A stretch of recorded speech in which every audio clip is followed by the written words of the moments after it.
Qu'est-ce que vous pensez de cette animation? Bref, la dernière fois, j'avais rajouté un système de vie et des ennemis. Maintenant, je vais créer toute la zone de début du jeu. Pour commencer, j'ai redessiné la carte dont on se trouve pour inclure une entrée à gauche. Notre zone du début sera un grand laboratoire souterrain avec des énigmes à résoudre. Mais il va falloir rajouter des objets avant. C'est pour ça que je vais créer cette zone de test. Tout d'abord, je vais rajouter un cube que le joueur pourra déplacer à l'aide de la souris. Godot possède un objet assez pratique pour ça, le Rigid Body 2D.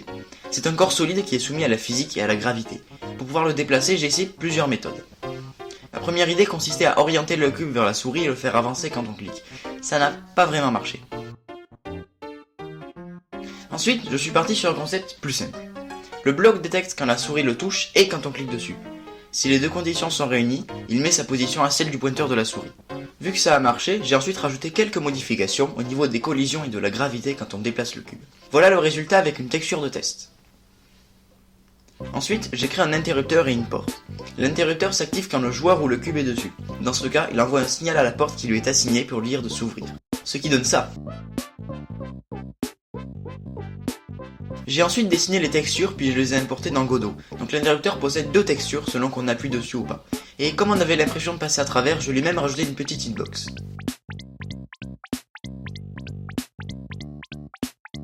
La porte, elle, est très simple. Quand elle reçoit le signal de l'interrupteur, elle désactive sa collision et joue une animation d'ouverture. Quand elle doit se fermer, elle réactive sa collision puis joue l'animation opposée. J'ai aussi rajouté une sécurité qui détecte si le joueur est sous la porte pour l'empêcher de l'écraser et de causer encore plus de problèmes. Et aussi, la porte envoie un signal à son interrupteur assigné pour éviter d'avoir des bugs quand on n'arrête pas d'appuyer dessus. Pour être sûr que tout fonctionne, j'ai créé cette énigme prototype qui utilise plusieurs portes et interrupteurs. En faisant cette énigme, j'ai aussi décidé de créer une variante des pics à mettre dans le laboratoire. J'en ai aussi profité pour transformer tous les pics en tilemap pour les placer plus facilement. Une fois après avoir tout fini, j'ai créé la zone d'introduction où commencera le joueur. J'ai ensuite dessiné les tuiles, j'ai dessiné un arrière-plan, puis j'ai rajouté des lumières et d'autres éléments pour décorer. Mais j'ai rencontré un problème en faisant des énigmes. Vous vous souvenez de la sécurité que j'ai mise dans les portes? Eh bien, quand je reste dessous, je peux ensuite faire passer le cube sans problème puisque la porte ne se ferme pas. J'ai donc cherché plusieurs solutions. Ma première idée était de délimiter la portée du pouvoir du joueur, mais ça faisait bizarre et je voyais pas trop comment l'indiquer. Alors j'ai pensé à autre chose. Et si la porte écrasait vraiment le joueur finalement? J'ai d'abord dû créer le système de destruction du cube avant de travailler sur la porte en elle-même. Mais tout ça est très simple. Quand la porte doit se fermer mais détecte un joueur ou un cube, elle joue une animation séparée en deux parties et active une collision mortelle entre les deux. Et grâce à ce nouveau mécanisme, le joueur ne peut plus faire passer le cube avec lui. J'ai juste cherché un peu pour trouver le temps d'attente parfait entre les deux animations d'écrasement, mais maintenant c'est terminé. Sauf que non en fait. Parce que vu que le cube est un rigid body, il se met en sommeil quand il est immobile afin de ne pas surcharger le processeur avec des calculs inutiles. Tous ces enfants, donc sa détection de la zone mortelle, sont désactivés et ne font plus rien. J'ai vérifié plein de fois pour en être sûr et c'est bien le cas puisque le cube se fait écraser quand il rebondit, donc quand il est réveillé. Plutôt que de chercher une solution à ce problème, j'ai créé ces petits champs de force qui détruisent le cube quand il les touche, un peu comme dans Portal.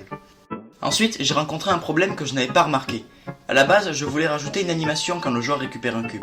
Pour ça, rien de plus simple. Quand le cube indique au joueur qu'il est sélectionné, le joueur lance l'animation. Mais apparemment, ça ne marche que pour un seul cube, car quand j'en mets plusieurs, la variable commune avec le joueur qui permet d'indiquer qu'il est pris ne marche qu'avec un seul cube. Pour régler ce problème, c'est maintenant le joueur qui détecte de son côté s'il sélectionne un cube. Une fois après avoir réglé tout ça, j'ai construit des énigmes que je ne vous montrerai pas pour ne pas spoiler, et j'ai fini le laboratoire. En le testant, j'ai aussi modifié le code du déplacement du joueur pour qu'il soit plus réaliste. Au lieu de définir la vélocité à une valeur précise, le joueur ajoute de la vitesse jusqu'à l'atteindre et ne la dépasse pas. Pour finir, j'ai créé une transition de caméra entre le laboratoire et l'extérieur. C'est très simple. Quand le joueur est dans l'une des zones, des limites sont définies à la caméra par le code. Bien, voilà donc la fin de cette vidéo. Le jeu est disponible, non pas en téléchargement, mais bien jouable directement sur le navigateur avec le lien itch.io qui est dans la description. Merci d'avoir regardé jusqu'au bout, n'hésitez pas à vous abonner et à liker cette vidéo.